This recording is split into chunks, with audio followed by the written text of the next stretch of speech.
la CEPAM du Rhône. Voilà, vous êtes enregistré, donc n'ayez pas peur. Mathieu Bachard, je suis responsable d'unité au service gestion de risque. Sandrine Orsi, pharmacien conseil dans le Rhône et chargée de l'AOS et de la MMH. Didier Pistili, statisticien au service de gestion du risque. Je suis à l'origine du profil. Estelle Coulet, directrice santé à la caisse primaire. Et Joanne André, donc je suis responsable du service MMH chez Prado. Voilà, alors déjà, merci. Et on a juste Natacha, mais elle est à distance. Voilà, Natacha Veloso. Qui est référente. Oui, voilà. Bonjour, Natacha Veloso, référente MMH et référente établissement, comme Aurélie Tamé. Du coup, merci à toutes et tous de vous être connectés et merci à la DCJDA de nous avoir permis d'organiser ce webinaire, on va dire, pour l'échelon et la Caisse du Rhône. L'idée aujourd'hui, c'est vraiment de vous faire part de notre expérience, de l'expérience du service MMH sur une action dédiée aux perfusions, avec un souhait d'aller vraiment plus loin que ce qui est présenté dans le cadre des CACES et de vraiment faire une action avec une forte plus-value sur la maîtrise médicalisée de ce poste de dépense. Ici, donc, dans le Rhône, on a fait un choix assez fort, en tout cas stratégique, de s'organiser avec une unité MMH. Donc, il y a Natacha, Aurélie et puis Joanne, alors qui va bientôt nous quitter pour d'autres projets professionnels, mais en tout cas, on a voulu avoir une unité dédiée. Donc, voilà, c'est peut-être le cas dans vos départements ou pas. En tout cas, nous, on a beaucoup d'établissements, qui plus est très attractifs. Et donc, on voulait avoir une structuration pour avoir des campagnes locales aussi sur des thèmes de MMH. Pour autant, aujourd'hui, l'objectif, c'est vraiment de vous faire part de notre expérience, mais que vous puissiez prendre des choses qui seront adaptées à vos échelons, à vos caisses. 31, Sylvie, oui, on a dépassé les 30, à vos caisses, et donc que vous puissiez prendre le profil, les éléments de discours pour voir comment les décliner dans vos départements. Donc, c'est vraiment à la carte et on a essayé de faire un support qui soit justement adapté à tous les métiers présents aujourd'hui, que ce soit pharmacien conseil, conseiller établissement, éventuellement responsable gestion du risque. Voilà, donc on espère qu'on sera compréhensible. Cette présentation, elle va durer à peu près 1 heure. On va dire qu'il y aura à peu près 3 grandes parties. Du coup, vous pouvez poser vos questions tout au long de la présentation dans le fil de discussion, mais qu'on y répondra plutôt sur des temps dédiés de questions-réponses à la fin de chacune de ces 3 parties. Voilà, pour que ce ne soit pas trop haché en termes de présentation. Voilà, et puis je voulais juste dire un grand merci à Joanne, Aurélie, Natacha, à Sandrine Orsi aussi, qui s'est beaucoup impliquée dans la formation et dans la préparation de cette action. Voilà, c'est vraiment une action médico-administrative, donc ça, c'est vraiment le prérequis numéro 1 de ce qu'on va vous présenter. Donc, merci beaucoup, puis merci à la gestion du risque aussi, qui a aussi fourni son expertise sur ces profils, et un petit merci à la DCGDR qui nous aide aussi toujours à partager ses expériences. Voilà. Excusez-moi, le diapo défile ou pas? Pas encore. D'accord, très bien, merci. Non, c'était pour être sûr. Parce que...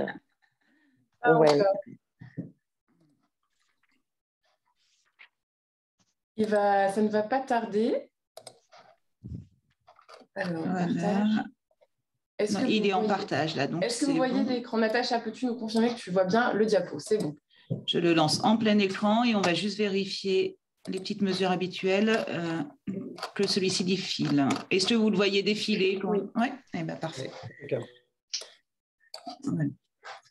Donc, effectivement, on va pouvoir commencer. Et comme le disait Estelle juste en préambule, ce qu'on veut vous faire partager aujourd'hui, c'est vraiment notre retour d'expérience par rapport à la construction et les outils qu'on a pu mettre en place, la façon dont on a organisé nos visites et puis également les premiers retours qualitatifs puisqu'on en a déjà vis-à-vis de nos établissements.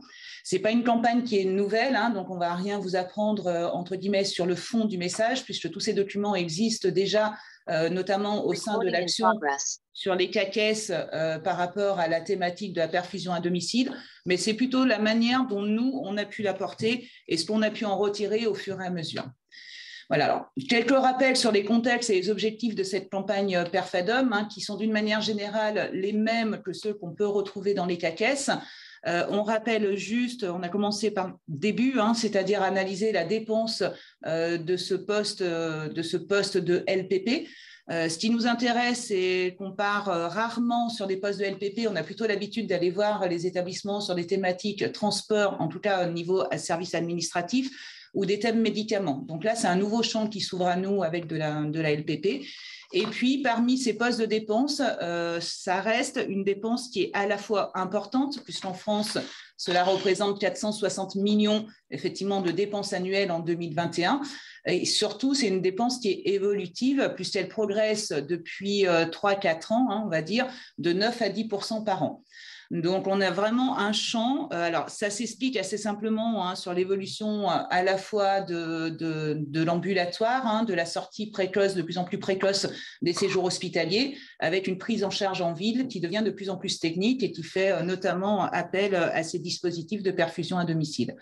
Sur le Rhône, effectivement, comme le rappelait Estelle, on a mis un accent encore un peu plus fort, puisque non seulement notre dépense, elle est importante, elle représente 11 millions par an, mais en plus, elle évolue quasiment au double, pas tout à fait, mais au moins 30 à 40% de plus que sur les données nationales. On a une évolution de 14% sur cette dernière année.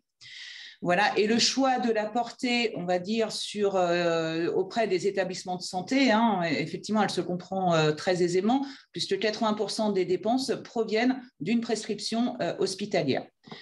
Et la deuxième raison, entre guillemets, c'est vrai qu'on a l'attaque par rapport au montant des dépenses élevées en évolution dynamique. Et la deuxième raison aussi, c'est sur l'amélioration. On en parle. Oula. J'ai des larcènes dessus, je sais, voilà, c'est bon.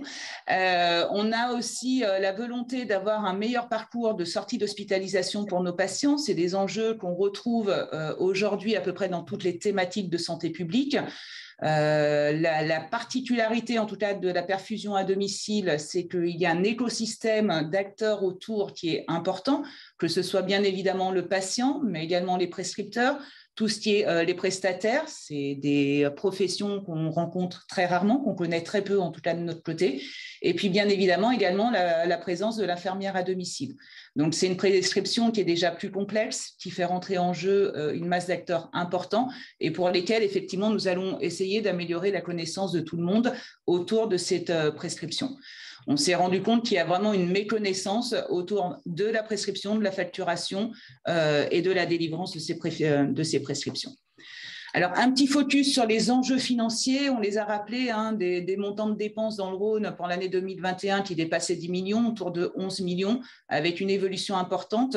Et là où ça nous a semblé important, c'est-à-dire au lieu de devoir toucher une multitude de prescripteurs, la perfusion à domicile est prescrite par les établissements d'un nombre assez restreint.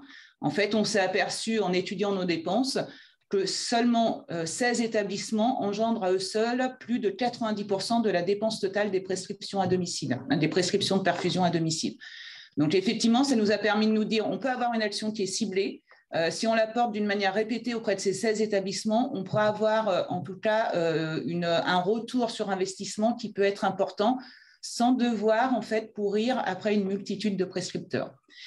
Et puis au niveau du levier, j'allais dire, ou de la marge de manœuvre, on sait qu'elle est importante puisque dans les 3 modes d'administration que sont la gravité, le diffuseur ou le système actif électrique, la différence de coût est telle que si on arrive à faire bouger ne serait-ce que 20% des bénéficiaires, c'est-à-dire de faire passer un patient sur 5 sur un système le plus coûteux, le moins coûteux quand ils sont équivalents, on va pouvoir engendrer des économies rapidement et d'une manière importante. C'est effectivement les études que nous avons faites sur le Rhône. On a estimé que si on arrivait à faire passer un patient sur 5, notamment du système électrique vers le diffuseur, on va pouvoir avoir d'une manière annuelle au minimum, et on a été plutôt, j'allais dire, petit et pessimiste sur nos études d'économie pour ne pas survendre, mais on sait qu'on va pouvoir entraîner une économie annuelle minimum de 400 000 €. Donc, effectivement, on peut avoir une action qui peut être majeure vis-à-vis de cette prescription. Voilà un petit peu sur le contexte et les enjeux financiers. Maintenant, on va vous présenter plutôt la partie de la construction, comment on a construit cette campagne. Alors, au niveau de la construction de la campagne, on est parti d'éléments de base que nous avons tous à disposition. Donc, on a étudié la circulaire qui était relative à la modification de la nomenclature. Cette circulaire, en fait, elle nous a permis de bien nous approprier la réglementation, de voir un petit peu quelles étaient les nouveautés depuis fin 2021 Elle met particulièrement en avant le périmètre et la nature des perfadom remboursables. Et elle nous a permis d'avoir une première approche, une première connaissance des forfaits qui étaient proposés, donc leur type, leur champ d'application, et puis également les règles de cumul de forfaits d'un point de vue législatif. Donc on s'est appuyé sur cela. On a également étudié le cahier Europharma, qui est un élément très complet et qui reprend en fait tout le contexte et les enjeux de la perfusion à domicile. Il permet également de faire un petit focus en fait sur le parcours du patient et puis de présenter les différents acteurs qui jouent dans le perfadom en fait et qu'on connaissait peu. Et on retrouve également dans ce cahier, ce qui est assez intéressant, la prescription médicale type qu'on va vous présenter un petit peu plus tard et l'arbre décisionnel du réseau Médit sur lesquels on s'est particulièrement appuyé.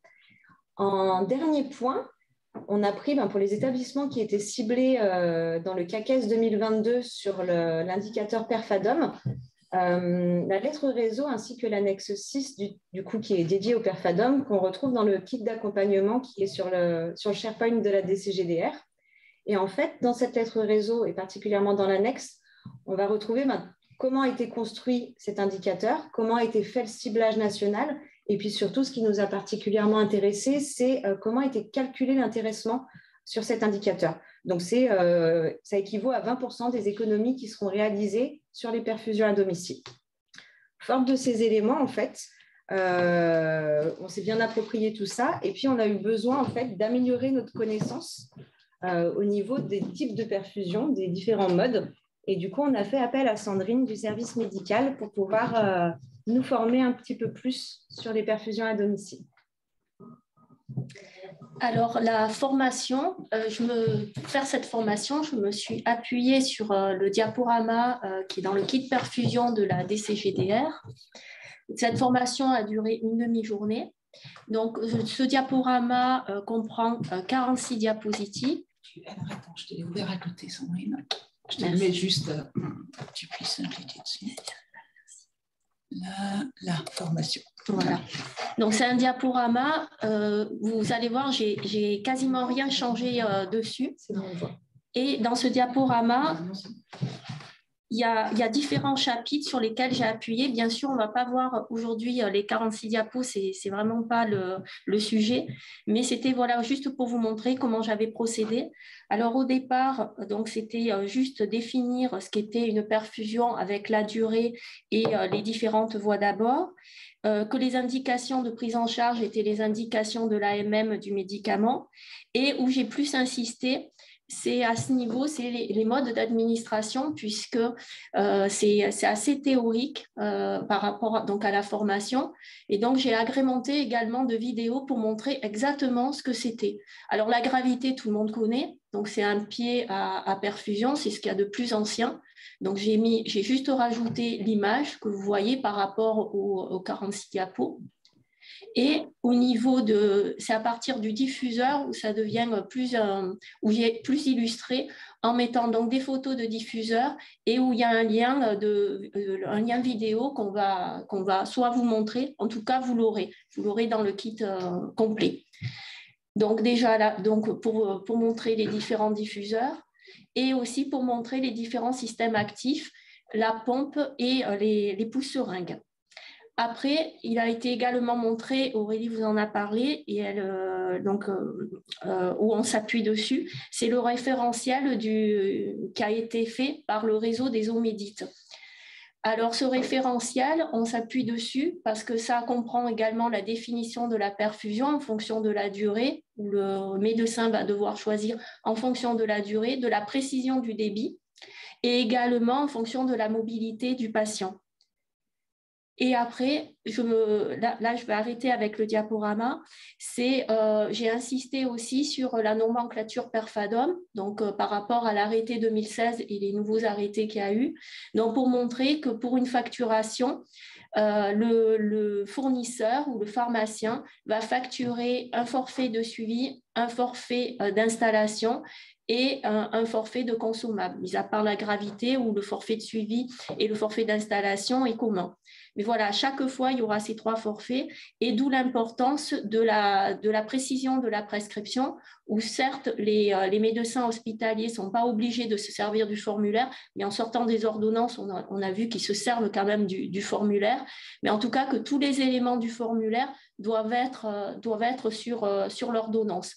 Donc, le nom du médicament, la durée de perfusion, le débit, la fréquence d'utilisation, et est-ce qu'il y a également d'autres perfusions ou de la nutrition parentérale associée à cette perfusion. Voilà, donc tous les éléments opposables à la prescription. Voilà, j'en ai fini. Est-ce qu'on peut la passer, la vidéo? Enfin, on peut vous montrer des exemples de vidéos. Mais en effet, sur Internet, sur YouTube, vous en avez pas mal. Donc, j'ai essayé de choisir des vidéos où... Est-ce qu'il faut que j'arrête le partage, oui. Aurélie ouais. Après, ça sera très bref. Hein, Ouais. On le fait quand même. J'arrête le partage, je veux bien.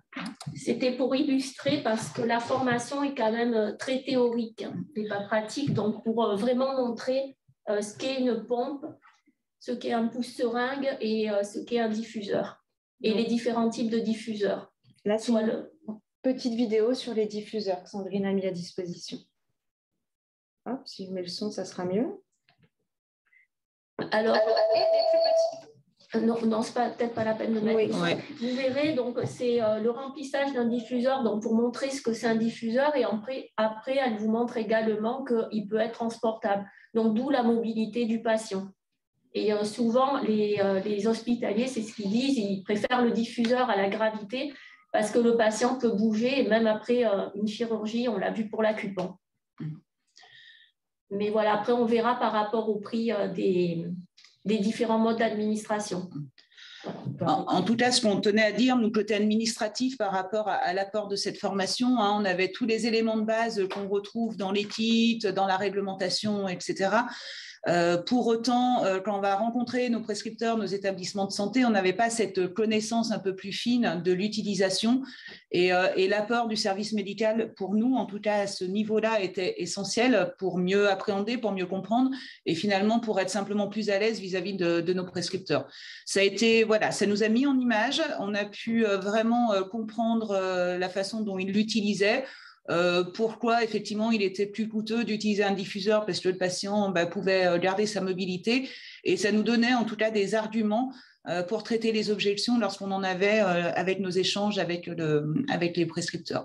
Donc vraiment cette co-animation avec le service médical, en tout cas elle est essentielle. On avait compris des choses mais on restait très théorique et ça nous a permis d'avancer dessus. On va reprendre du coup le partage. Et je remets sur le bon. Voilà, Natacha, tu peux juste me confirmer que ça bascule, c'est bon? Oui. Ouais. Merci.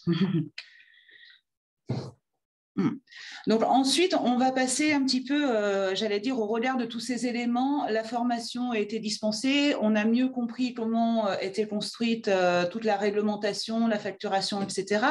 On a souhaité avoir des données un petit peu de données de dépenses pour mieux comprendre à la fois comment s'établissait notre dépense au niveau général et comment elle s'établissait également au niveau des établissements. Donc là, c'est vraiment un apport de la CEPAM du Rhône avec le service GDR qui vont vous expliquer brièvement comment ils ont construit cet outil qui va nous permettre derrière, on le verra, d'avoir une connaissance beaucoup plus affinée sur notre dépense. Donc Mathieu, peut-être je te laisse présenter simplement comment a été fait ce profil. Très bien. Donc pour aider nos collègues dans cette démarche d'accompagner les établissements, que ce soit ciblé dans le CACES ou les autres établissements dans lesquels il y a un potentiel d'économie à faire, donc il a fallu imaginer un profil, un support, et également sortir les données de chaque établissement. Donc comme il s'agit d'établissements, nous sommes orientés sur notre base de données interrégime, donc qui est le CNRAM. Certes, CNRAM, ce n'est pas un outil parfait pour ce genre de choses, donc il a fallu retravailler les données sur une base SIAM. Donc, le profil est composé de 3 pages, donc c'est une comparaison d'une année sur l'autre, ensuite répartition des montants par type de perfusion. Sur la deuxième page, on présente les montants moyens par patient répartis également par type de perfusion. Et troisième page, c'est la comparaison des établissements de même catégorie pour mettre en évidence que voilà, s'il y a un établissement qui est plus sur le système actif, etc., pour pouvoir dire que voilà, il y a peut-être un potentiel d'économie à faire dessus. Donc, ça permet également de pouvoir identifier les établissements dans lesquels il y a un enjeu. Donc, il y a un fichier Excel sur lequel vous pouvez travailler. Et il y a une troisième partie de nos requêtes et qui permet de sortir les prescriptions médicales soit des pharmaciens, soit des fournisseurs qui sont à l'origine des facturations de forfaits de perfusion. Et nous avons également intégré dans cette requête les actes des infirmiers, puisqu'on peut facilement accéder aux prescriptions médicales dans lesquelles nous avons un peu plus de détails sur le type de perfusion à utiliser, la molécule à perfuser, etc. Donc, on va détailler un peu plus tard sur ce sujet-là. Donc, du coup, en tout cas, notre objectif, c'était de rendre l'ensemble des départements autonomes pour que vous puissiez faire vos requêtes dans le département et quand vous en avez besoin. Seule contrainte qu'il peut y avoir, c'est que les données des CNRAM sont en général disponibles 3 mois après si on va avoir, par exemple, les données du mois de septembre, c'est le moment. Au mois de janvier. Donc, il va y avoir un décalage de 3 mois. Mais en tout cas, les requêtes CNRAM et SIAM sont disponibles. Voilà, à la fin du diapo, vous avez mon adresse email pour nous indiquer les personnes qui sont susceptibles de pouvoir préparer les profils, exécuter les requêtes pour mettre à votre disposition. Donc, effectivement, ce qu'on veut mettre en avant et ce qui sera à disposition en fait, de l'ensemble des caisses, c'est cette base de données, on a appelé ça notre fichier de base, où dedans, vous allez avoir pour chacun des établissements. Alors, avoir comme ça, il est un peu gros, mais même nous, on n'est pas du tout informaticienne ni statisticienne, on l'utilise d'une manière complètement autonome à la fin, mais ça nous permet d'avoir l'exhaustivité effectivement de nos données. Donc, on retrouve effectivement dans le fichier Excel tous les éléments de base qui vont nous servir donc à la fois de connaître notre dépense au niveau local. C'est là où on s'est aperçu de notre 11 millions de dépenses. On s'est aperçu aussi une chose importante, c'est que la répartition des modes d'administration, entre guillemets, elle est très faible vis-à-vis de la gravité, puisqu'avec le CACES, on atteint à peu près 20% de gravité. On s'aperçoit que dans le Rhône, le mode d'administration par gravité représente seulement 6% des dépenses. Donc, on sait qu'on a un levier d'action important pour faire orienter vers la gravité. Le diffuseur, chez nous, c'est 39% de la dépense et les systèmes actifs électriques représentent 50% de la dépense. Donc, ces éléments qui sont de base vont nous servir après à trier nos établissements, regarder leur répartition de dépenses par mode d'administration et pour voir cibler derrière nos établissements qui sont intéressants et qui ont un enjeu en fait important. Ce qu'on peut dire également, c'est qu'il y a une grande diversité en fait de la répartition entre les modes d'administration. On s'aperçoit pour certains établissements, c'est en petit. L'avantage de ce fichier, en tout cas, c'est que vous allez avoir les 3 modes qui apparaissent très clairement, la gravité, le diffuseur, les SAE. Vous l'avez en montant des dépenses et vous l'avez en nombre de bénéficiaires. Donc après, à chacun de faire son choix si on veut traiter plutôt par rapport à un nombre de bénéficiaires, si on veut traiter comme c'est défini dans le CACES par rapport à un montant de la dépense. En tout cas, ça nous permet de jouer avec ces filtres-là. Et très clairement, quand on a 6% de gravité, on se dit oui, mais si tous les établissements sont à 6% de gravité, c'est qu'il y a bien une raison, on va avoir du mal à bouger. Pour autant, on s'aperçoit que certains établissements, et pas des moindres, puisque là, ils représentent 1 million de dépenses de perfusion. Pour ne pas le citer, c'est l'Institut de cancérologie, donc c'est le CLB. Et pour autant, avec des maladies lourdes, ils utilisent quand même plus de 20% de gravité. Ça nous permet d'avoir une analyse un peu plus fine et nous dire certains sont déjà vertueux, entre guillemets, dans l'utilisation des modes d'administration moins coûteux. Donc, on va peut-être travailler avec eux, voir quel message on peut porter auprès des autres quand on a des degrés de différence qui sont importantes. Certains établissements, à contrario, on a un montant de dépenses sur le SAE qui avoisine les 80-90%. Il y a peut-être une explication, souvent c'est aperçu, il peut y avoir des particularités, notamment l'hôpital neurologique, où là ils utilisent beaucoup de SAE et il peut y avoir une explication. Pour autant, on a trouvé des leviers d'action par rapport effectivement à ce montant des dépenses. Donc vraiment, cet outil nous permet en fait d'affiner, d'avoir une première personnalisation vis-à-vis de notre discours qu'on va pouvoir porter auprès des établissements. Donc ça nous permet de faire notre ciblage. Et c'est là où on s'est aperçu que par rapport au CAQES, le CAQES, on a un ciblage qui est national. Chez nous, le CAQES, ça représente 11 établissements retenus pour les perfusions à domicile. On rappelle les 2 critères d'inclusion de nos établissements dans le CAQES. Il faut qu'il y ait un montant de perfadom pour les modes d'administration que sont le diffuseur et le SAE supérieur à 100 000 €. Et que le deuxième critère d'inclusion, c'est que ces 2 systèmes représentent à eux seuls plus de 80% de la dépense. On avait 11 établissements ciblés.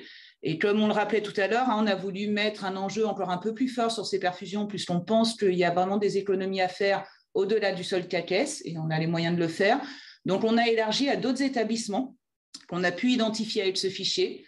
Donc, on a pris tous les établissements qui avaient plus de 100 000 € de dépenses, quelle que soit en fait la volumétrie de la gravité.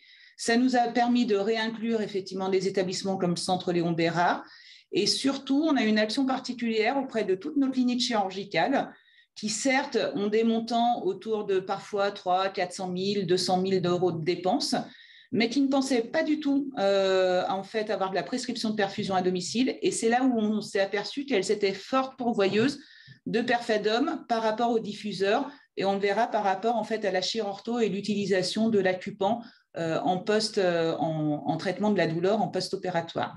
Donc, on a élargi effectivement à tous ces établissements qui nous permettent d'aller rencontrer, on verra plus tard, mais plus particulièrement les chirurgiens de ces cliniques particulières. Voilà, donc pour vous dire, c'est un des premiers avantages de ce fichier. Donc, une analyse de la dépense globale. En deuxième point, c'est le ciblage de nos établissements. Et comme Mathieu l'a un petit peu abordé, donc c'est l'établissement d'un profil établissement. Donc, peut-être, oui, Natacha, tu peux le présenter brièvement. Avec ton micro. Merci. Alors, il est vrai que pour nous, ça a été un atout, ce profil, déjà pour les visites CAQES, mais pas que, pour cette nouvelle campagne perfadom. Donc, Mathieu vous a déjà expliqué ce qu'on pouvait retrouver dedans, mais c'est vrai que les établissements sont très friands de ce genre d'informations et ils aiment bien aussi se comparer avec des établissements de même catégorie. Donc là, si vous vous posez la question de savoir quels sont les établissements de même catégorie, vous retrouverez tout dans la requête, c'est-à-dire sur le fichier de base. Donc, je ne reviens pas sur ce qui présente ce profil, mais par contre, je vais vous présenter plutôt les avantages qui, pour nous, étaient très appréciables. Donc, ça nous a permis de personnaliser nos rendez-vous avec des données individualisées. On les imprime de manière totalement autonome. On regardera ensemble, c'est très facile pour les imprimer. On aura une mise à jour qui sera régulière de la part de la GDR, puisqu'on aura des données semestrielles, voire même peut-être trimestrielles prochainement. Et puis, ça sera pour nous une base de données qui va nous permettre de concevoir un tableau de pilotage avec un T0 sur l'année 2022. Et on verra l'évolution par rapport à cette date-là sur les prochaines années et voir l'impact que peuvent avoir nos visites. Donc, je vais vous montrer comment éditer un profil. Je le lance, Natacha, tu veux que je lance de mon côté? Oui, je n'ai pas la main sur. Donc, effectivement, c'est pour vous montrer d'une manière que les équipes au niveau administratif ou médical, une fois que la requête est à disposition, chacun peut aller sortir le profil de l'établissement choisi d'une manière simple, en fait. Là où les profils. C'est simple, sachant que moi, je n'étais pas très, très douée sur Excel. Et franchement, voilà, il suffit de le faire et c'est très simple. Donc, en fait, voilà, dans le fichier de base, on va choisir un établissement. Peu importe, nous, on prend là un polyvalent, l'hôpital de Villefranche. Effectivement, une fois qu'on a choisi notre établissement, il nous suffit d'aller copier les données. Et vous avez un onglet qui va permettre en fait d'éditer le profil. On colle les données ici. Ensuite, on va simplement aller lancer la macro. Donc, on passe par affichage. Ne vous inquiétez pas, en fait, il y a un mode opératoire qui a été établi par la GDR avec les images pour vous dire où cliquer, qui est fait d'une manière très simple et qui permet de suivre pas à pas l'édition. Donc, on va dans macro. Tu as l'onglet profil d'abord. On choisit celui-ci, c'est ça? Il faut bien choisir la ligne profil, voilà, effectivement. Dans l'onglet profil. Mais ouais, en fait, celui-là, il marche. Donc, ça tire le profil qui va tout de suite disparaître, mais rassurez-vous, il sera automatiquement enregistré sous 2 formats, Excel et PDF, dans le dossier. Voilà. Là, les données n'apparaissent pas, mais en fait, il va s'enregistrer directement, à la fois en PDF. Alors, je suis au bon endroit. Tac, tac, tac.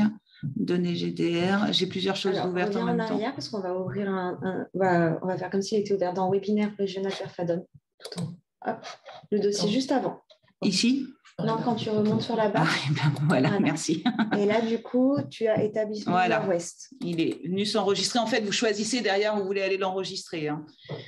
Et vous retrouvez effectivement les 3 pages de profil. Donc, vous avez bien la période. Alors, pour celle-ci, c'est l'année complète de 2020. Non, c'est le semestre, pardon, entre le premier semestre 2022 qu'on a comparé au semestre 2021. Pour l'établissement, je ferme ça. Et derrière, donc, ce qui est intéressant sur ce profil, c'est le point sur les dépenses où on a le montant global de la dépense, la répartition par système, par mode d'administration, la comparaison avec le pourcentage d'évolution ici entre les 2 années, et donc la répartition des dépenses. Derrière, mise en forme de camembert, effectivement, pour avoir une lecture plus simple et voir le différent poids de chaque système. L'évolution sur la période. Sur la deuxième page, on retrouve en fait une indication donc, par montant moyen remboursé par patient.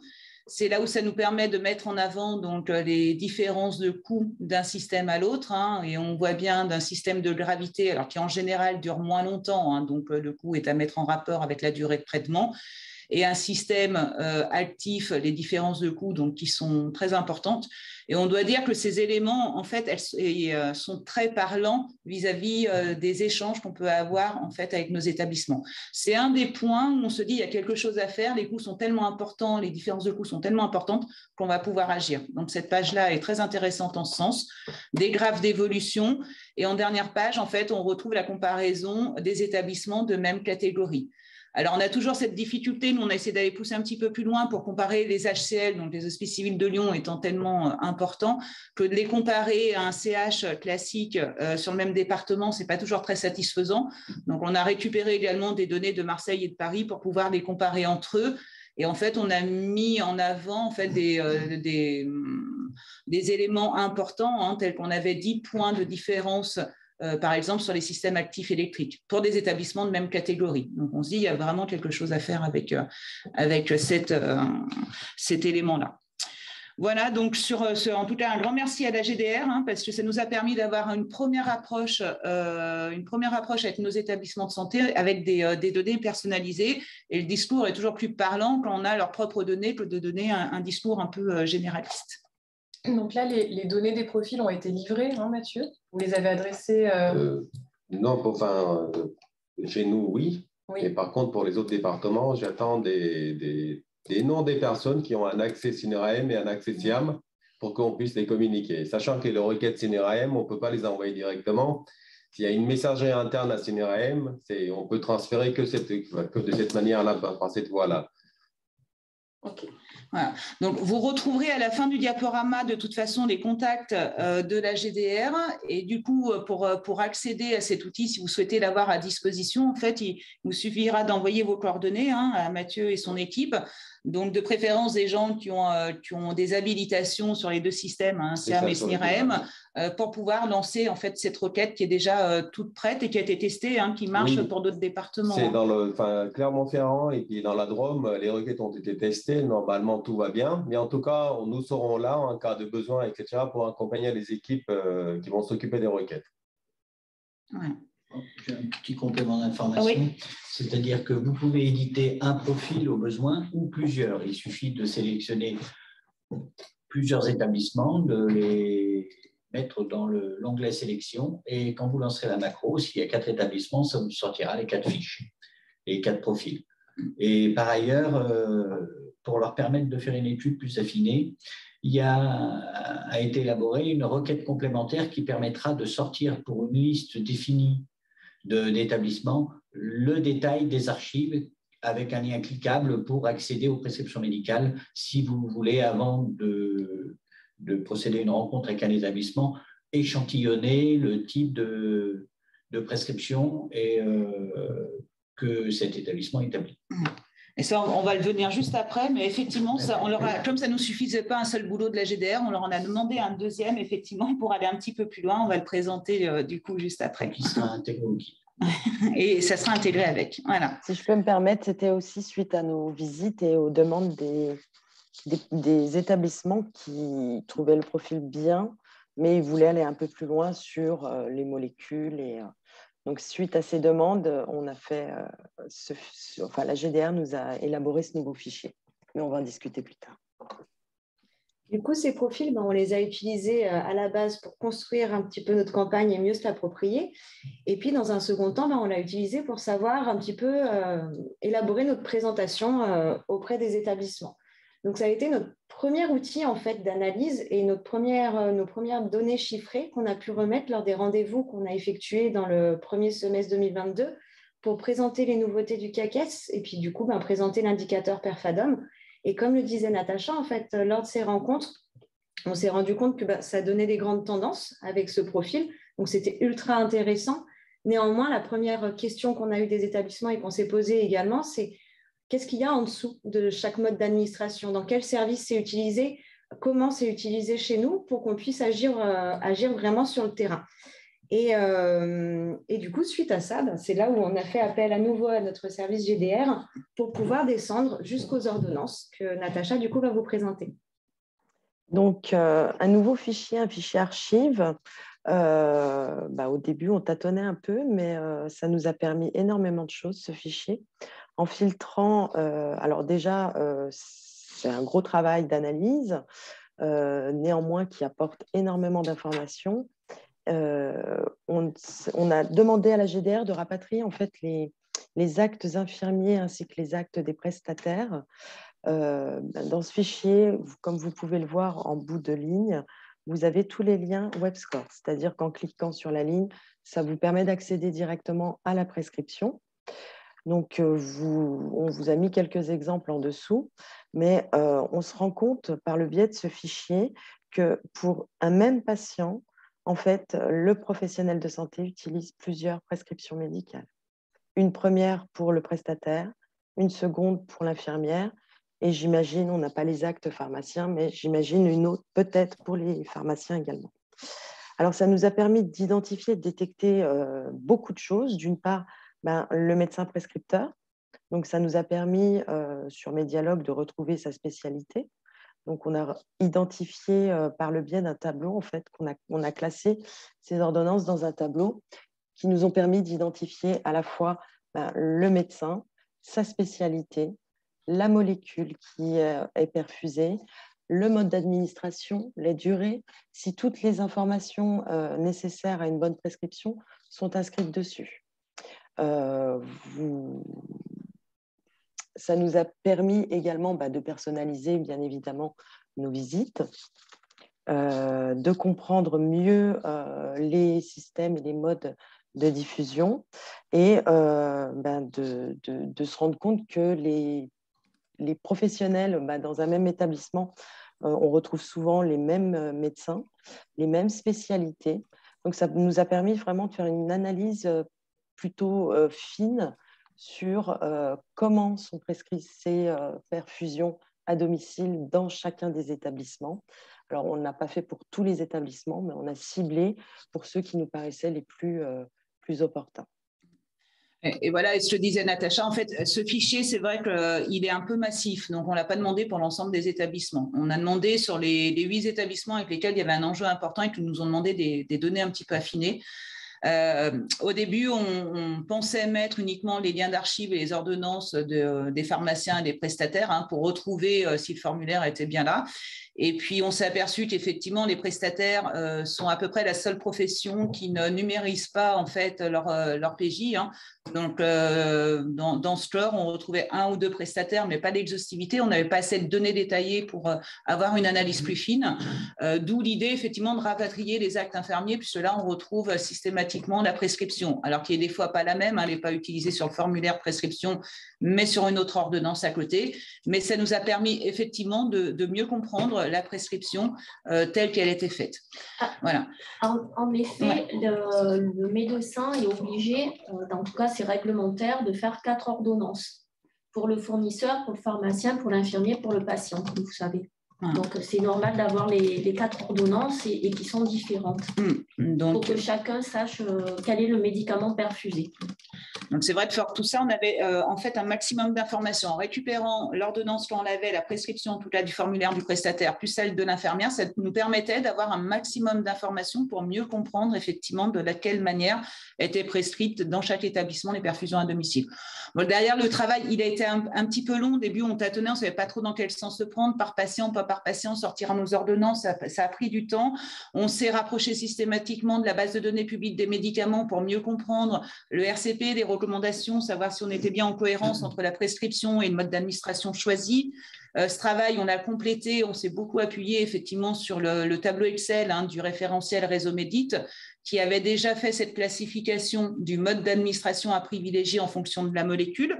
Donc, ça nous a permis en fait de faire un classement et un top de prescription de molécules, de produits par établissement. Donc, ce travail, enfin, on insiste un petit peu dessus parce que c'est ce qui nous a permis vraiment de maximiser notre personnalisation de messages auprès de nos établissements.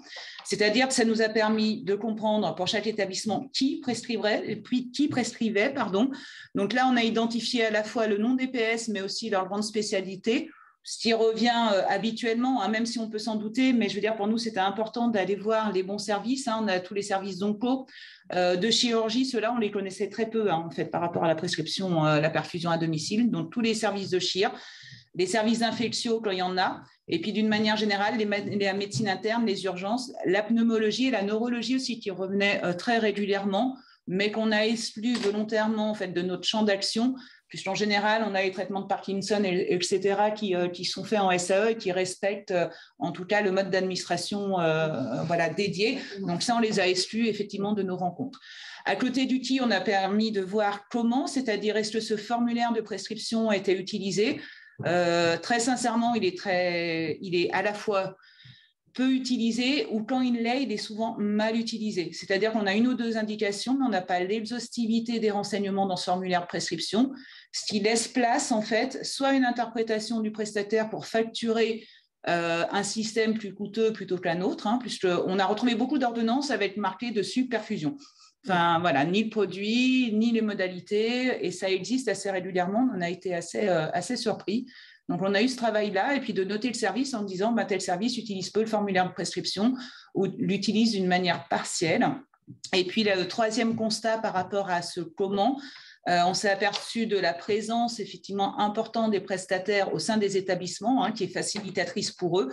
Il y a eu cette habitude de travail, même si elle est interdite.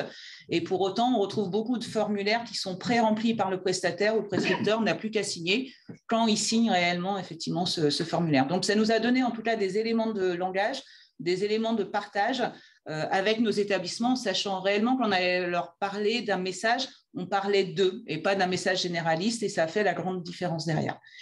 Et puis derrière, on a eu ce travail, comme le disait Natacha, d'identification des produits. On ne connaissait pas grand-chose sur les différents produits. Et ce qui est revenu d'une manière majoritaire, donc c'était l'Acupan. Celui-là revient, en tout cas dans nos cliniques privées, c'est 80% des prescriptions. On a eu un travail particulier avec Sandrine sur la clinique du Parc où ça a été, ils ont 400 000 € de dépenses et ça revient quasiment tout le temps sur le même service. Un chirurgien ortho qui fait de l'Acupan systématique en perfusion à domicile. Donc, on a été surpris et il le fait systématiquement en diffuseur. Donc, certes, c'est une possibilité. Réseau Médite le met bien, c'est ce qui nous gêne un petit peu dans l'arbre décisionnel. On le retrouve avec le diffuseur. Pour autant, entre le RCP du produit, la manière dont il est diffusé d'une manière quand même rapide et c'est juste en post-op, c'est-à-dire le jour de la sortie plus le lendemain, on se dit qu'on pourrait utiliser la gravité qui va être 5 fois moins chère plutôt que le diffuseur. Donc, on a un travail en fait avec nos chirurgiens sur l'utilisation de l'acupan, plutôt en gravité, plutôt qu'en diffuseur. On ne peut pas se baser, là, ce n'est pas quelque chose où on n'aurait pas le droit de le faire, donc on ne peut pas les attaquer par un côté mauvaise utilisation. En tout cas, là, on est sur la conviction d'utiliser plutôt la gravité que le diffuseur pour l'acupan. Ensuite, on a fait derrière, ça nous a permis en fait de personnaliser notre ADV avec des slides particulières sur les coûts de ces molécules. C'est vraiment pour ça qu'on a pu les identifier. Sur l'anti-infectieux, le Safety Action revient très souvent. Et là, pour autant, on sait qu'on peut l'utiliser, la recommandation et la gravité, et l'utiliser très, très, très souvent en diffuseur. Donc, pareil, un message particulier. Et puis, on s'est également focalisé donc, sur le traitement de la chimio avec le 5FU. Et dans nos retours d'expérience, effectivement, certains établissements ont glissé de plus en plus vers l'utilisation du SAE plutôt que le diffuseur. Donc, on a aussi une action particulière par rapport à ce produit. Voilà. Est-ce qu'on ferait pas... Oui, on peut. À ce moment-là, on peut peut-être prendre un temps. On a déjà vu toute la préparation, la construction de nos campagnes, les outils utilisés. Donc, on vous propose effectivement d'avoir un petit temps d'échange, si vous le souhaitez. Je pense qu'Aurélie a répondu en direct à quelques questions, c'est ça? Oui. Et il y avait juste une question en fait sur la période qu'on a utilisée pour sortir le fichier des archives. C'est une requête. Je crois que c'est premier semestre 2022. Hein. Oui, ça. En tout cas, c'est une requête à part qui n'est pas liée totalement à la requête qui permet de générer les profils. Donc, du coup, on peut sortir sur la période qu'on veut, du moment que les données sont disponibles sur notre base de données SIAM. Et il y avait une autre question aussi qui concernait les archives SCORE pour les fournisseurs. C'est une des raisons pour laquelle nous nous sommes orientés aussi sur les prescriptions des infirmiers. C'est que la plupart des infirmiers sont passés sur SCORE. On peut facilement trouver la perfusion. Donc, il suffit d'établir une liste d'établissements parce qu'on n'est pas là. L'objectif n'est pas de sortir l'ensemble des archives, mais pour les établissements ciblés, donc ça nous limite au niveau de nombre de lignes, nombre de données. Donc, du coup, à partir de là, on sort ce qui a été facturé, donc les forfaits Perfadome, plus la facturation des infirmiers avec les actes qui concernent les perfusions, bien entendu. Donc, de là, on peut sortir pour un assuré donné, pour une prescription donnée de l'établissement, dire que voilà, ce patient-là a eu tel type de perfusion. Donc, du coup, on s'est aperçu que les prescriptions médicales des infirmiers, elles étaient beaucoup plus complètes que les prescriptions médicales des fournisseurs ou voire des pharmaciens. Donc, du coup, voilà, c'est un élément complémentaire. C'est que il s'agit de pharmacie, on peut facilement trouver la prescription médicale de perfusion. Mais par contre, pour un fournisseur, il n'y en a presque pas. Il y en a, peut-être qu'ils envoient certainement lors de leur facturation, mais c'est classé avec les papiers, donc c'est beaucoup plus difficile à trouver. Donc, sur la période, donc, du coup, on peut prendre soit la même période que le profil, ou bien prendre une période beaucoup plus récente. Voilà, ça dépendra de vous et de la personne qui va lancer les requêtes. C'est une question intéressante, là. Ça concerne la fraude, là. Alors, Cédric a constaté, oui, plusieurs lignes pour les médicaments. Là, pour le moment, non. Je ne sais pas, les filles, si vous avez constaté.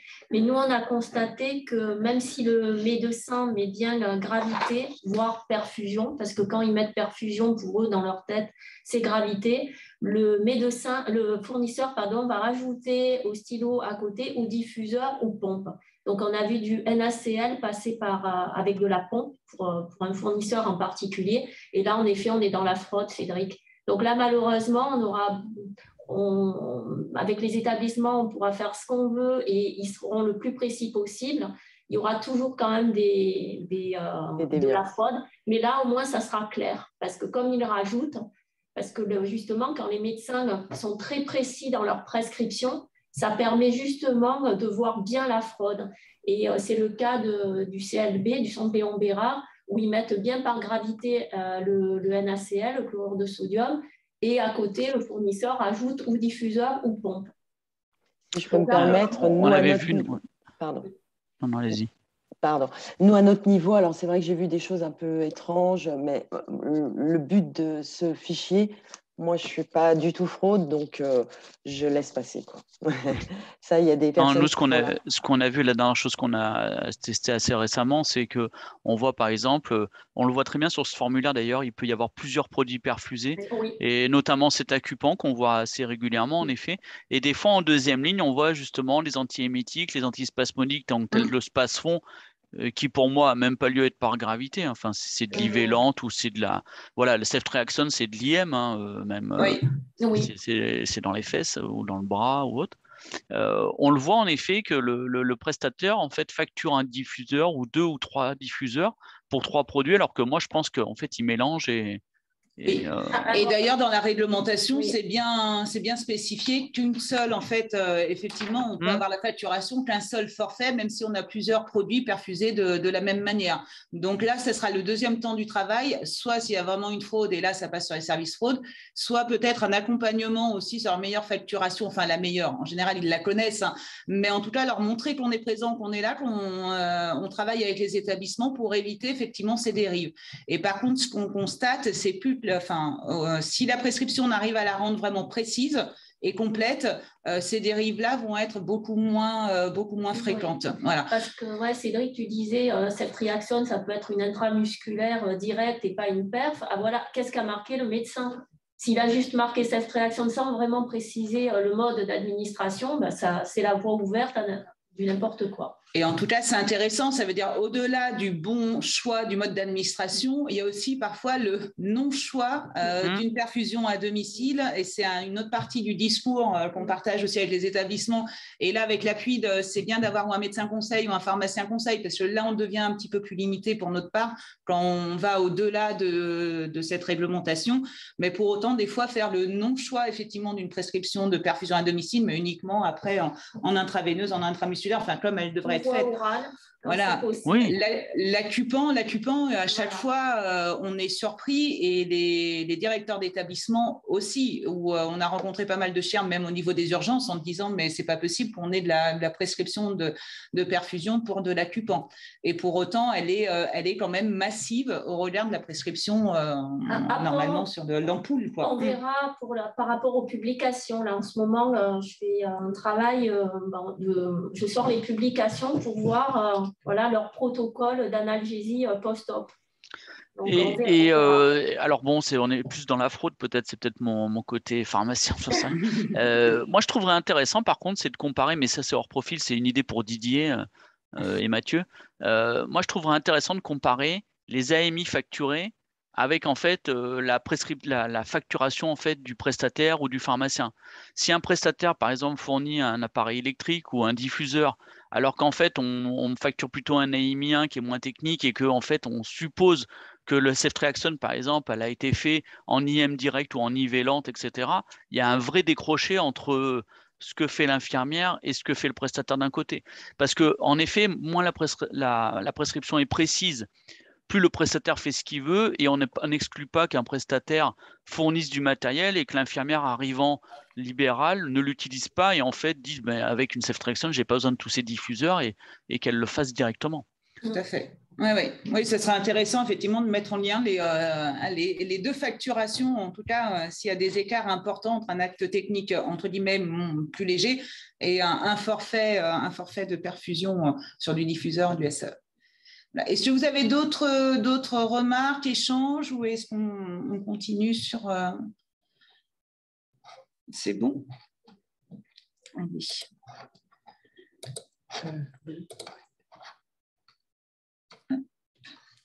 Voilà, donc là, on va passer plutôt au temps maintenant, la façon dont on s'est organisé pour nos rencontres, en fait, et le déroulé un petit peu de l'action.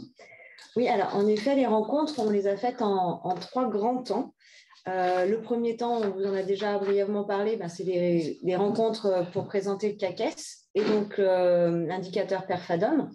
Et dans un second temps, en fait, après ce travail d'analyse qu'on vous a présenté, on a pris rendez-vous avec les établissements qu'on avait ciblés, donc ceux CAQES, mais ceux également hors CAQES, pour pouvoir rencontrer donc les directions, le pharmacien, ainsi que les prescripteurs des services qui avaient été identifiés. C'est des rendez-vous d'environ 1h30 afin de pouvoir leur présenter la campagne Perfadom et voir ce qu'on pouvait mettre en place. Dans un troisième temps, donc en fait, là, on est entre le temps 2 et le temps 3. Dans un troisième temps, en fait, on va rencontrer directement les prescripteurs, donc soit dans leur service, soit à travers des réunions et des échanges avec les comités d'experts. En fait, on applique les plans d'action que les établissements ont proposés.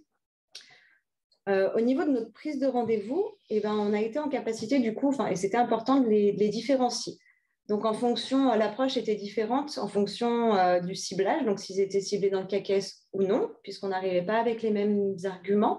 Et puis aussi en fonction de la typologie des établissements. Par exemple, pour les gros établissements polyvalents, c'est vrai qu'on a souhaité tout d'abord rencontrer les directions afin de pouvoir vraiment leur présenter les enjeux, le contexte des PERFADOM et pouvoir du coup argumenter avec eux et voir ce qu'ils souhaitaient mettre en place. Au niveau des cliniques chirurgicales, puisqu'il y a de nombreux libéraux qui y exercent, on a souhaité plus avertir la direction de cette campagne, comment on souhaitait la proposer, et puis rencontrer directement parfois les services qui étaient concernés et qui étaient les plus forts pourvoyeurs de PERFADOM. Donc, c'est vrai qu'on a différencié notre approche. Et puis, tout ce travail d'analyse, en fait, nous a permis d'avoir une offre de service qui allait se calquer, en fait, au plan d'action que les établissements souhaitaient mettre en place de façon individuelle. J'essaye de tourner. Voilà. Donc là, au niveau de l'organisation des rencontres, voilà, en 3 temps, et puis au niveau de la préparation vraiment des rencontres. En fait, pour chaque visite, on arrive avec ces outils-là, donc imprimés et qu'on remet, qui sont plutôt appréciés de la part des établissements.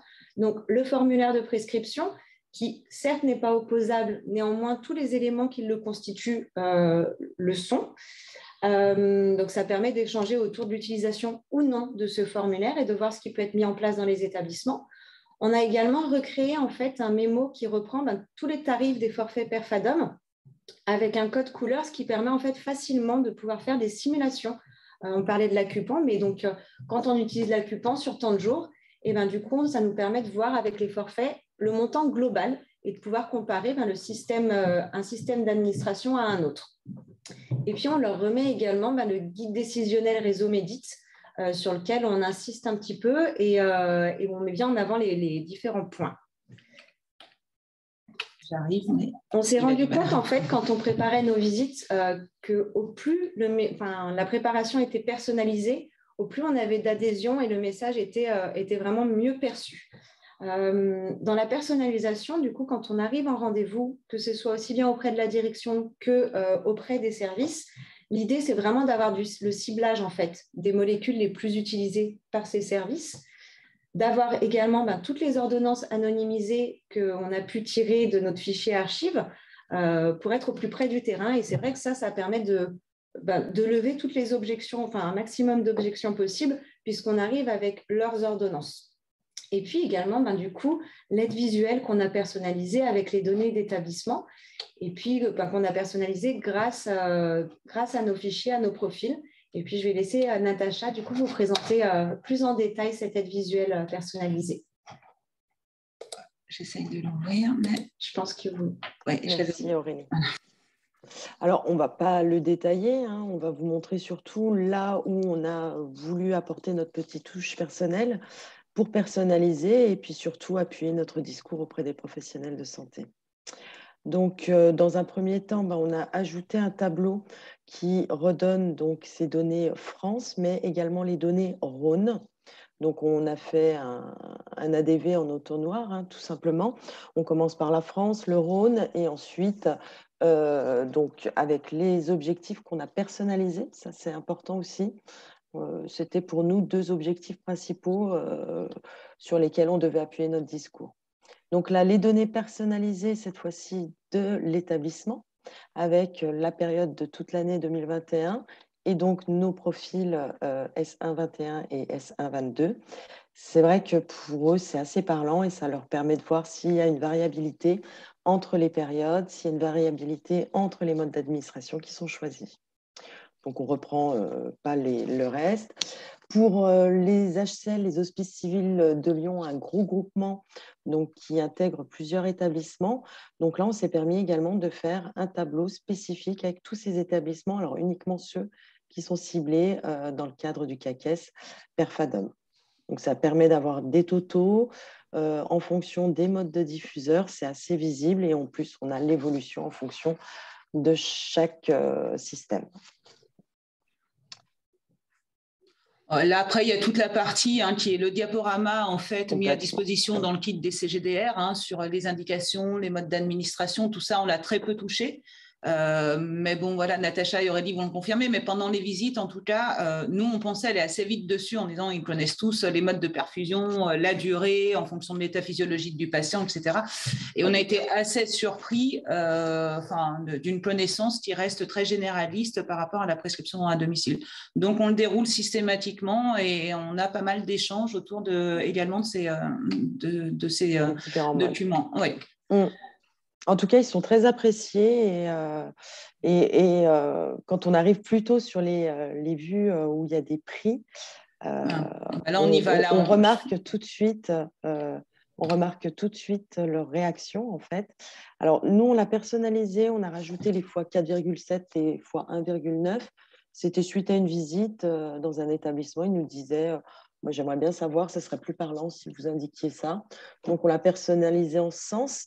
Mais voilà, et on est en train de travailler sur une vue spécifique sur l'acupan pour aller voir justement ces chirurgiens et avoir une vue et un tarif en fonction de cette molécule pour que ce soit beaucoup plus parlant pour eux, puisqu'ils n'ont aucune connaissance de ce que ça peut engendrer en vie. Un petit exemple sur le 5FU qui nous a fait quand même réagir, puisque c'est au sein des HCL. Donc là, on était avec la pharmacienne responsable au niveau du Comédims, et c'est elle qui gère effectivement toute cette prescription-là. Elle travaillait en plus en service d'onco, donc on avait son retour d'expérience. Et elle nous disait non, mais le 5FU, de toute façon, pour moi, c'est pas question. Je le passe en SAE parce qu'il est trop dangereux de le passer en diffuseur. On en a parlé là, avec Sandrine, on l'a fait parler autour de ça. Et en fait, parce qu'elle avait simplement une expérience patient où la personne, effectivement, elle a mis le diffuseur sous le bras, l'avait coincé et du coup, le produit avait été diffusé en 2 heures. Donc, effectivement, c'était problématique. Mais simplement de cette expérience-là et en parlant avec elle, et elle ne voulait pas bouger, on avait toute la prescription des HCL qui part aujourd'hui pour le produit en 5FU qui était en fait en système actif électrique. Donc, quand on lui a montré les différences de coûts, on était du x4,7 pour la première cure et du x2 sur les cures suivantes. Ça nous a permis de rentrer dans la discussion, de la faire parler sur son expérience patient, si c'était arrivé souvent, si c'était juste une fois. Et aujourd'hui, effectivement, avec ce gros groupement, elle s'engage en fait à revenir à une prescription, de travailler avec le comité d'experts au niveau de l'oncologie et de repasser en fait effectivement à des modes sur diffuseur. Donc parfois, ça tient un peu de choses, mais la mise en évidence en fait de la différence de coût pour simplement, sur quelque chose qu'elle avait vécu, mais qui était loin d'être général, à transformer, à engendrer une dépense supplémentaire. On l'avait calculé avec elle, ça engendrait une dépense supplémentaire de 500 000 € annuels supplémentaires. Donc là, effectivement, c'est quand même parlant. Et donc, elle s'engage à revenir à une prescription par rapport à des diffuseurs. Tous les 10 points d'écart avec la PHM Marseille. Parce qu'ils veulent avoir les données de Paris et de Marseille. Et grâce à notre collègue Cathy Martinetti qui est partie à Marseille, j'ai vu les chiffres de Marseille. Donc, il y a 10 points d'écart entre eux, puisque les HCL sont à 57% de pompes, alors que les Marseille est à 47%. Donc, bien sûr, on leur donne par voie orale. On ne leur donne pas les données écrites des autres établissements quand ils demandent. Et c'est vrai que c'est en général au niveau de ces diapos qu'on a l'adhésion, qu'on finit de les convaincre, parce que les coûts sont tellement parlants. Et en fait, ils n'ont pas forcément de notion de ça. Donc, les petits multiplicateurs appuient vraiment notre discours et en général, on peut vraiment après agir avec eux et on l'a vu dans notre expérience qu'après, ils étaient force de proposition pour pouvoir mettre en place des plans d'action suite à ces coûts. Ouais, comme le disait Natacha, donc il y a eu plusieurs diapos. Là, c'était suite aux études des archives et des ordonnances. Donc, on a fait la diapo sur la ceftriaxone avec les multiplicateurs, le 5FU. Et donc, là, comme en ce moment, on est à la rencontre avec nos prescripteurs libéraux dans les les cliniques chirurgicales. Donc là, on a aussi une diapo sur la différence de coût de l'acupan en traitement en 2 jours post-op. Peut-être un petit mot, Natacha, sur ces prescriptions. Oui. Alors, on appuie bien notre discours sur ce formulaire. On le sait, il n'est pas opposable, mais néanmoins, tout ce qui est dedans, comme l'a bien dit Aurélie, est opposable. Donc, on leur rappelle bien tout ce qu'il est nécessaire d'inscrire, surtout pour limiter les abus et pour que la facturation corresponde parfaitement à ce qui est prescrit. Donc, on a appuyé le discours en changeant de couleur sur les éléments indispensables. Hein, on ne va pas les reprendre. À vous de voir comment vous procéderez de votre côté. En tout cas, certains établissements l'utilisent déjà. En tout cas, ils l'ont dans leur informatique.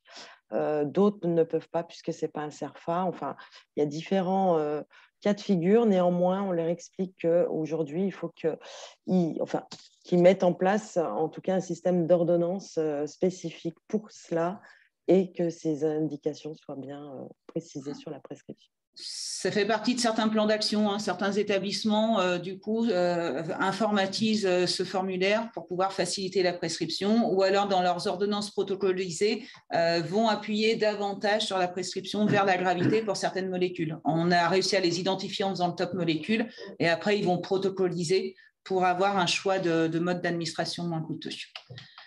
Voilà. Après, peut-être juste l'engagement avec les prestataires, c'est souvent pendant ces slides-là où on arrive à avoir le discours et de comprendre quelles relations ils entretiennent avec les prestataires au niveau de l'établissement. Hein. On s'appuie en fait sur le changement de réglementation et de la création des forfaits de débranchement pour tous les produits qui ont été en fait pris en charge au sein du séjour hospitalier pour discuter de la relation qu'ils ont avec les prestataires et c'est souvent très intéressant.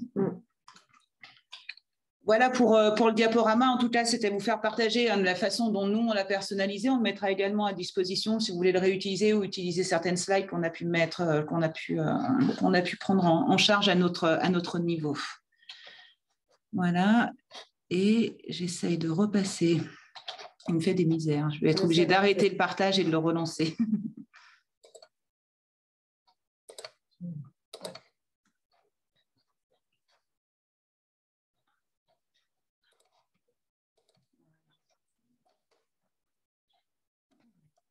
Et on en arrive à la fin de notre présentation. Voilà, simplement vous faire part comme le disait tout à l'heure Aurélie, on en est à peu près à la moitié de nos rencontres avec les établissements. On est plutôt entre le temps 2 et 3, c'est-à-dire on a fait nos visites CAQES, on a été voir nos autres établissements au niveau de la centrale, si on peut le dire, hein, pour présenter. Et maintenant, du coup, on arrive à avoir des premiers retours qualitatifs. Et puis, on voulait vous présenter quelques plans d'action qui ont été mis en place avec les établissements. Attends, ça ne bouge pas. Ça ne bouge pas? Alors, je vais arrêter.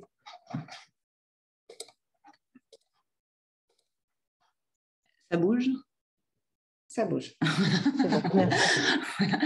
Donc, simplement sur nos constats, dire qu'effectivement, on est parti quasiment de rien. En tout cas, nous, c'est au niveau service administratif. Hein, on a dû avoir toute la base de connaissances, de compréhension de la campagne, d'avoir la formation par service médical. Il a fallu se l'approprier, donc ça a demandé quand même un temps important. Derrière, ce qui nous a demandé également beaucoup de temps, c'est tous ces travaux d'analyse d'ordonnance, mais qui pour autant étaient vraiment nécessaires pour avoir une personnalisation du discours. Et puis, ce qu'on voulait en fait vous faire partager, c'est tout ce travail préparatoire. On ne peut pas dire chronophage parce que ça ferait un peu négatif. Même s'il a été long, il nous a permis de cibler, d'affiner. Et aujourd'hui, on est capable d'aller voir à peu près n'importe quelle typologie d'établissement en sachant qui rencontrer, de quoi leur parler. Et du coup, on peut à nouveau ouvrir une campagne qui est plus vaste au niveau de l'ensemble de nos établissements. Donc, c'était aussi vous faire partager ça. Voilà, ce premier travail nous permet aujourd'hui d'être rentable, en tout cas, dans notre campagne. Voilà. Dans la deuxième partie des constats, peut-être Natacha, Oui. Alors, on a constaté plusieurs choses. Déjà, on ne rencontre pas toujours les mêmes interlocuteurs en fonction des établissements. Ça peut être les directions dans un premier temps, avec pharmaciens, responsables, chefs de pôle, cadres de santé et directement les professionnels de santé. On les rencontre pour une durée d'environ 1h30. Le fond du message, c'est toujours bien rationaliser les modes d'administration, qui réfléchissent bien avant de prescrire en fonction de la molécule et de l'état du patient. La nécessité absolue de rappeler les éléments nécessaires qui doivent apparaître sur cette prescription pour qu'elle soit bonne et qu'il y ait une bonne dispensation qui soit faite en ville. Et puis, influer subjectivement auprès des prescripteurs directement sur le choix du mode d'administration. en tenant compte bien sûr des prix, enfin tout ce qu'on a abordé lors de la présentation, et tenir compte des critères de sélection des modes d'administration, c'est-à-dire la durée d'administration, le contrôle de débit et l'état de santé du patient. Et on voulait profiter également de ce moment-là pour vous faire part un petit peu de notre ressenti pendant ce milieu de campagne, en fait. Tous les établissements qu'on a pu rencontrer, on a reçu un accueil qui a été très positif.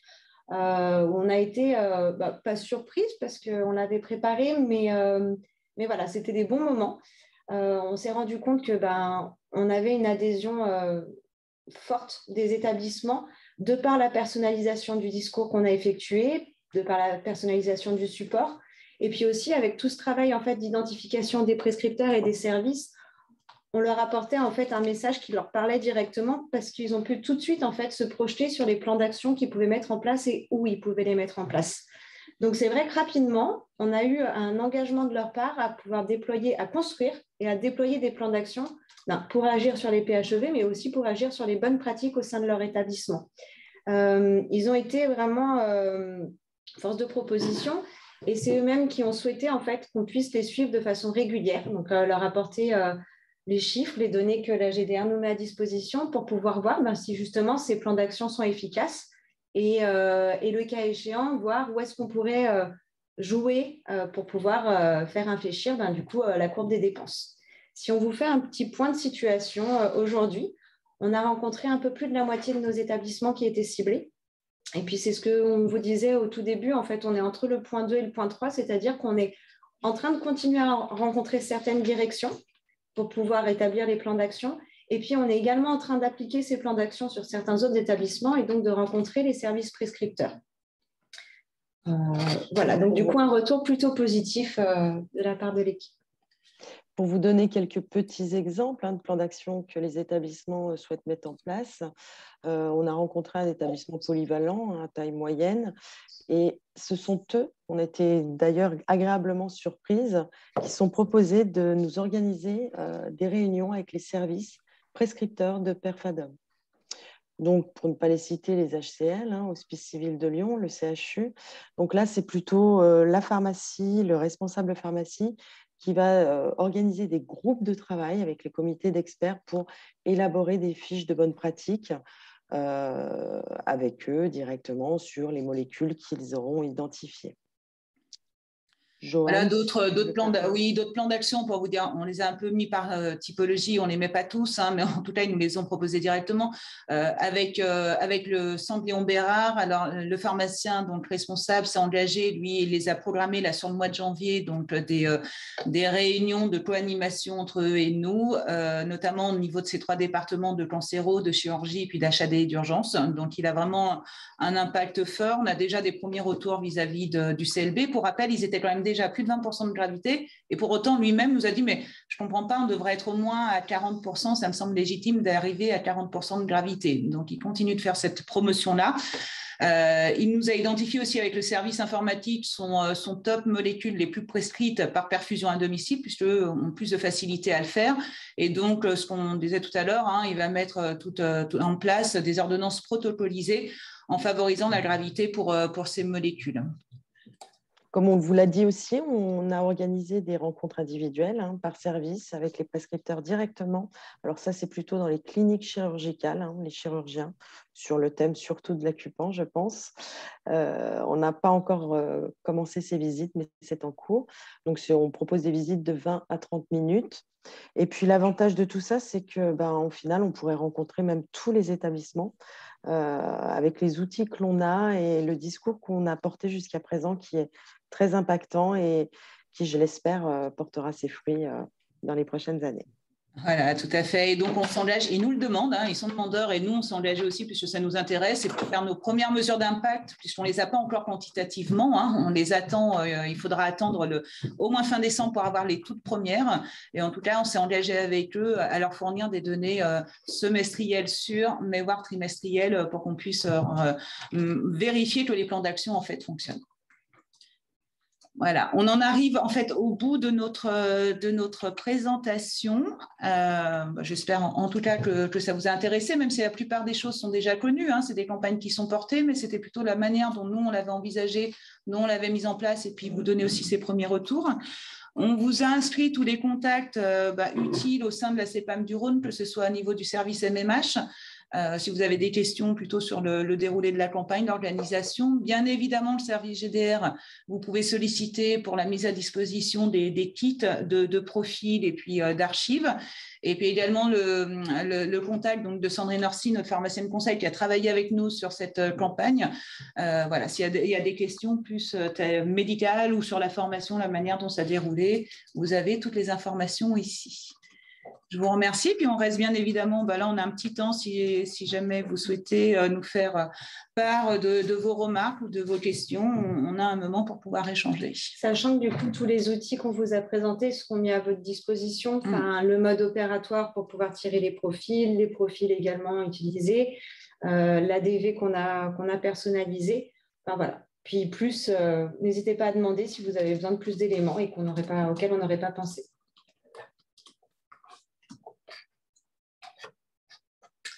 Voilà, nous en avons terminé. Merci Sylvie. Merci Sylvie. Est-ce qu'il y a des questions, des observations? Voilà. Bon. Eh bien, écoutez... On attend la liste de SIAMeurs. Oui, on attend une liste de SIAMeurs de vos statisticiens, si vous voulez qu'on transmette. Et puis, comme d'habitude, notre salle GDR est toujours... à votre écoute pour les éventuelles difficultés techniques, s'il y en avait, pour exploiter ce mode opératoire côté statistique. Et voilà, en tout cas, on vous dit à bientôt. Merci beaucoup à vous. Et du coup, je mettrai en ligne le replay et le support que m'avez envoyé pour l'ensemble du réseau. Donc voilà, il y aura les coordonnées, donc n'hésitez pas. Et vraiment un grand merci pour ce partage d'actions menées dans le Rhône. Voilà, c'est aussi important qu'on puisse partager les actions qui sont menées localement. C'est ce qui fait aussi la force du réseau. Donc, un grand merci à la CEPAM du Rhône et à l'échelon local du Rhône pour ce travail. Et s'il n'y a pas d'autres questions, bonne journée à tous, du coup. On dit au revoir à Joanne, qui donc nous quittera dans 2-3 semaines, je ne sais plus exactement. Oui, voilà. Au revoir à tous et au plaisir de vous repasser sur d'autres chemins, peut-être. Merci à toi. Merci, au revoir à tous. Bonne journée à tous. Bonne journée.